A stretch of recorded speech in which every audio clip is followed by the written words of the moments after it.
Frissons, révolte, passion, combats intimes ou collectifs.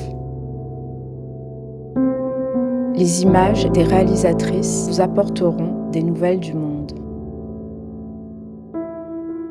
Elle a commencé à faire les affiches en 89, alors que nous on a commencé en 79 le festival, mais on ne se connaissait pas à cette époque-là.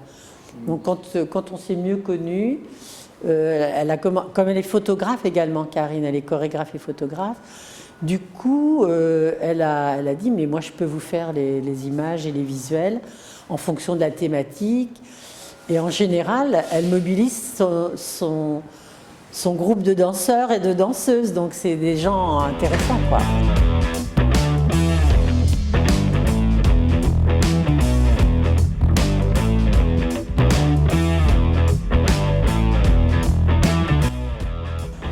Quand on a démarré avec Elisabeth Tréhard, on pensait qu'on durerait 5 ans. On s'était dit, au bout de 5 ans, les choses vont changer, il n'y aura plus besoin. Ah ouais, ben non.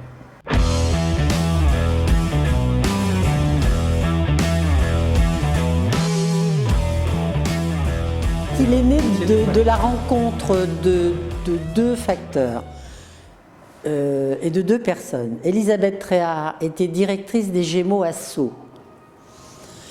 Moi, je quittais l'éducation nationale pour travailler dans la culture et le monde artistique. Elle m'a appelée en me disant « Viens travailler avec moi ». Et la première année, on a commencé à discuter de ce qu'on pourrait faire ensemble dans ce projet des Gémeaux à Sceaux. Et comme on avait une amitié personnelle, puisqu'on était originaires toutes les deux de Caen en Normandie, qu'on avait fait les manifs féministes ensemble à Caen, qu'on s'était investi et qu'on s'était engagé à Caen, on s'est dit mais il faudrait qu'on fasse quelque chose qui rencontre à la fois l'artistique et notre féminisme. Et on a opté pour le cinéma et on s'est dit ben, là, il y a vraiment un chantier incroyable, il n'y a rien.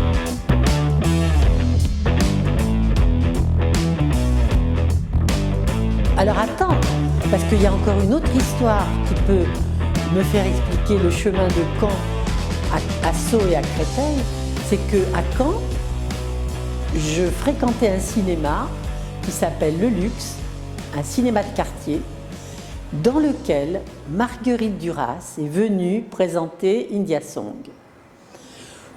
Les étudiants que nous étions sont tous venus voir India Song le jour où Marguerite Duras est venue à Caen, au Luxe. À partir de ce moment-là, moi j'ai admiré le travail de Marguerite Duras, et puis je me suis dit, mais il y a des femmes cinéastes. Je ne connaissais pas Agnès Varda, je ne connaissais pas de femmes cinéastes. Et donc déjà là, ça a été un éveil. Et dans le groupe d'amis et d'étudiants dans lequel j'étais, il y avait aussi un certain Yann Andrea, qui a été l'amant de Marguerite Duras plus tard, parce que lui, ce soir-là, il a décidé d'écrire à Marguerite Duras, d'essayer de la rencontrer, et finalement, ça s'est produit. Donc il y a un lien très incroyable entre Caen, le cinéma des femmes, Duras et le festival.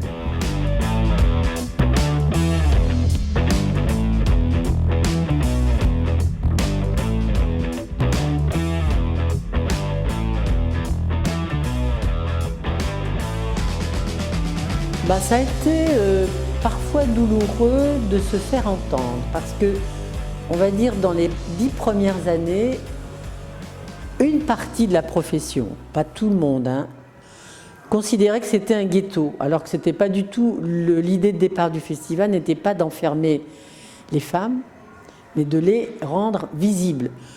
Pour les rendre visibles, il fallait les mettre un peu dans un événement, les mettre ensemble dans un événement.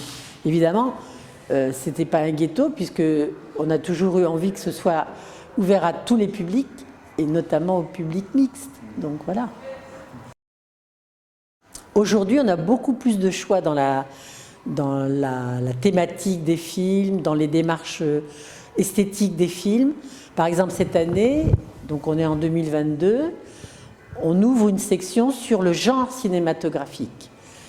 Et on constate qu'à partir de la Palme d'Or de cette année à Cannes, enfin en 2021 à Cannes, Julia Ducournau, film assez fantastique, si on veut le traiter sous ce mode-là, on a, comme d'habitude, essayé de retourner dans l'histoire du cinéma et trouver des femmes. Et on a trouvé Loïs Weber, 1906, qui a fait un premier thriller. On a trouvé Ida Lupino, dans les années 50, qui a fait aussi un thriller, sous forme d'une poursuite assez violente d'ailleurs d'une femme, qui s'appelle Outrage. C'est un très très beau film. Elle a fait et également d'ailleurs un film policier, Hitchhiking. Donc on a découvert comme ça, en remontant dans l'histoire des pionnières, des femmes qui avaient déjà expérimenté le cinéma de genre. Pas seulement Catherine Bigelow, qui est une grande américaine qu'on connaît.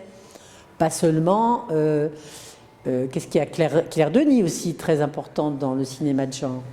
Et puis on rend hommage cette année à Lucille Hadzi-Halilovic, qui fait du cinéma de genre depuis beaucoup d'années, mais un cinéma personnel.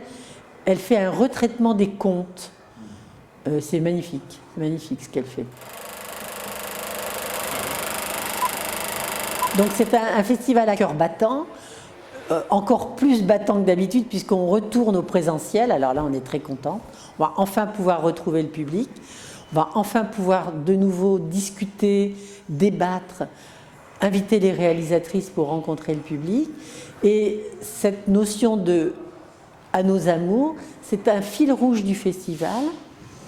D'ailleurs, j'ai invité, pour démarrer ce fil rouge, ce cœur battant, j'ai invité Claire Simon avec son film qui s'appelle « Vous ne désirez que moi » et qui raconte l'histoire d'amour de Marguerite Duras avec Yann Andrea. Donc c'est un vieux, une pendule à remonter le temps, ce film pour moi. Donc la boucle est tournée. Et en plus c'est un film sur l'amour et sur l'emprise amoureuse. C'est vachement bien. Frissons, révolte, passion, combats intimes ou collectifs. Les images des réalisatrices. L'histoire du festival, ça croiserait complètement l'histoire des femmes cinéastes. Alors moi j'ai un manuscrit en cours, mais il faut que je trouve un éditeur. Donc je lance un appel à l'édition.